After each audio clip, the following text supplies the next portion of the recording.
বিসমিল্লাহির রহমানির রহিম।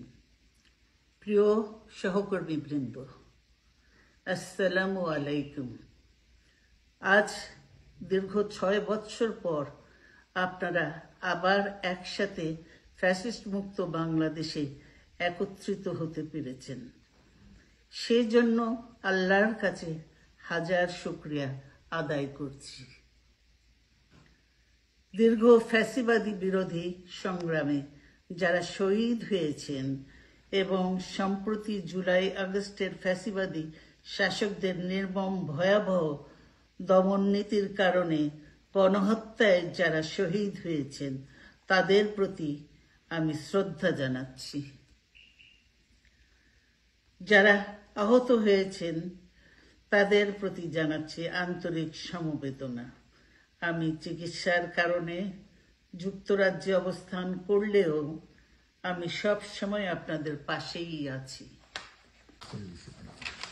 দীর্ঘ 15 বছর গণতন্ত্রের জন্য, আমার মুক্তির জন্য আপনারা যে নিরন্তর সংগ্রাম করেছেন এবং আমাদের অসংখ্য সহকর্মী প্রাণ দিয়েছেন, জুলুম নির্যাতনের শিকার হয়েছেন এবং প্রায় 1.25 লক্ষ মিথ্যা মামলায় জর্জরিত হয়েছে, এখন আদালতের বারান্দায় ন্যায় বিচারের জন্য ঘুরে বেড়াচ্ছেন।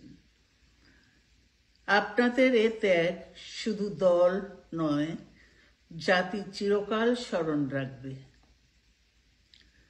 দেশ আজ এক সংকটময় সময় অতিক্রম করছে। আপনাদের এবং ছাত্রদের সমন্বিত আন্দোলনের ফলে ফ্যাসিস্ট শাসকেরা বিদায় নিয়েছে। একটা অন্তর্বর্তীকালীন সরকার গঠিত হয়েছে। তাদের কাছে জনগণের প্রত্যাশা, রাষ্ট্র মেরামতের ন্যূনতম সংস্কার দ্রুত সম্পন্ন করে গণতান্ত্রিক ব্যবস্থায় ফিরে যাওয়ার জন্য সকলের কাছে গ্রহণযোগ্য একটি নির্বাচন অনুষ্ঠান সম্পন্ন করা। আমার অবর্তমানে দলের ভারপ্রাপ্ত চেয়ারম্যান, সিনিয়র নেতৃবৃন্দ এবং আপনাদের সকলকে সাথে সঙ্গে নিয়ে নিরন্তর কাজ করে দলকে সুসংহত করেছেন। আমি আপনাদের ধন্যবাদ জানাচ্ছি। আমি বিশ্বাস করি আপনারা শহীদ প্রেসিডেন্ট জিয়াউর রহমানের আদর্শে আরো উজ্জীবিত হয়ে আগামী নির্বাচনে সাফল্যের জন্য ঐক্যবদ্ধভাবে কাজ করবেন। এমন কোনো কাজ করবেন না যাতে আপনাদের এতদিনকার সংগ্রাম, আত্মত্যাগ বিফলে যায়।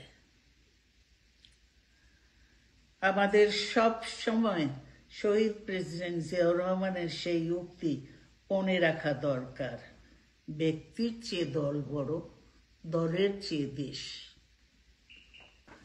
বাংলাদেশের সর্বস্তরের মানুষ, বিশেষ করে তরুণ সমাজ আজ এক ইতিবাচক গণতান্ত্রিক পরিবর্তনের জন্য উন্মুখ হয়ে আছে।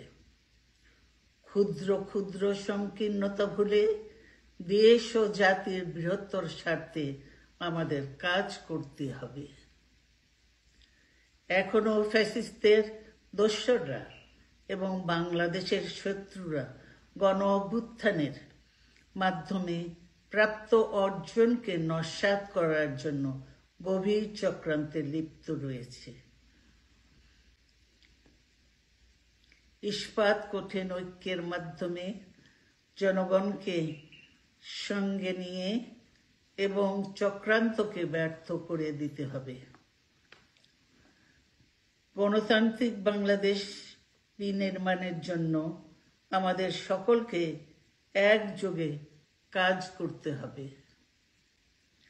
আসুন আমরা আগামী দিনগুলোতে শহীদ জিয়াউর রহমানের স্বপ্নের আধুনিক, সমৃদ্ধ ও গণতান্ত্রিক বাংলাদেশ বিনির্মাণের জন্য আমাদের সর্বশক্তি নিয়োগ করি এবং এত ত্যাগের বিনিময়ে প্রাপ্ত এই অর্জনকে সুসংগত এবং ঐক্যকে আরো বেগবান করি।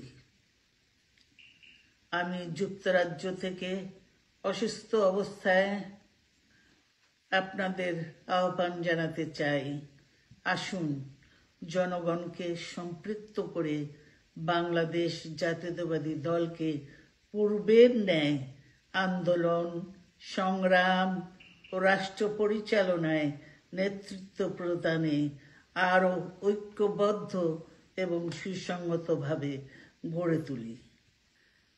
আপনাদের মাধ্যমে ছাত্র, যুবক সহ দেশবাসীর কাছে আহ্বান রাখতে চাই, আসুন প্রতিহিংসা, প্রতিশোধ নয়, পারস্পরিক ভালোবাসা ও ভ্রাতৃত্বের মাধ্যমে আমরা সকলে মিলে আমাদের প্রিয় মাতৃভূমিকে, বাংলাদেশকে সত্যিকার অর্থেই একটি বাসযোগ্য, উন্নত ও গণতান্ত্রিক রাষ্ট্রে পরিণত করি। আল্লাহ হাফেজ। বাংলাদেশ জিন্দাবাদ।